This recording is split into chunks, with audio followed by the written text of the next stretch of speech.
Plus, they've been busy. We catch up with the UK's first urban beavers that are thriving in their new West London home. And to these little fellas now, the UK's first urban beavers, which were introduced into a nature reserve in Ealing back in October.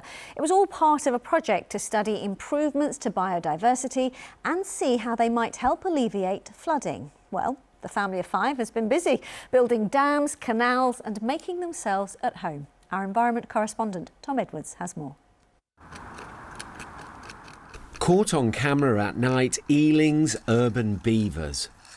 Most of the time they only come out at dawn or dusk, but these night cameras have captured what they're up to, and they've been very busy building a new home in West London.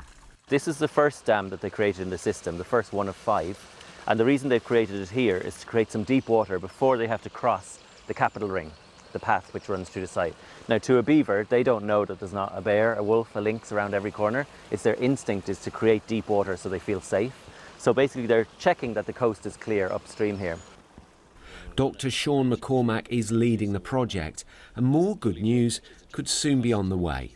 All the evidence says that they're doing just great and settled in well. We're seeing all 5 of them early mornings now and late evenings, and we even have an inkling there might be some babies in the lodge. Really? That's big news. Yeah. So that's the ultimate test of them being happy here.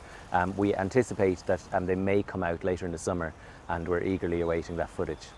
7 months ago, this family of 5 beavers was introduced to Paradise Fields in Greenford in Ealing. It's right next to a retail park, and they soon got to work.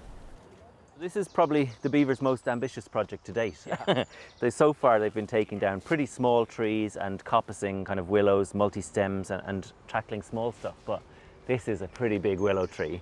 And some people are concerned and have asked, will the beavers kill all the trees on site? We actually have a problem here of too many trees, and this whole brook behind us is completely in shade in the summertime. And if you think about freshwater ecosystems, they need light to fulfill kind of algal growth and all the other species that grow in there. If they're completely shaded, there's not much light. So we're quite happy to see them tackling some trees of this size. Beavers are called a keystone species, so other creatures rely on the wetland habitats they create.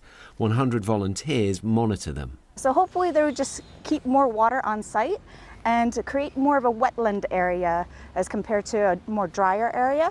And that has a lot of benefits for different biodiversity, including pond life, birds, insects, bats, newts and frogs. So there's a lot of biodiversity benefits that the beavers can bring. One objective of the scheme is to prevent flooding. So has it worked?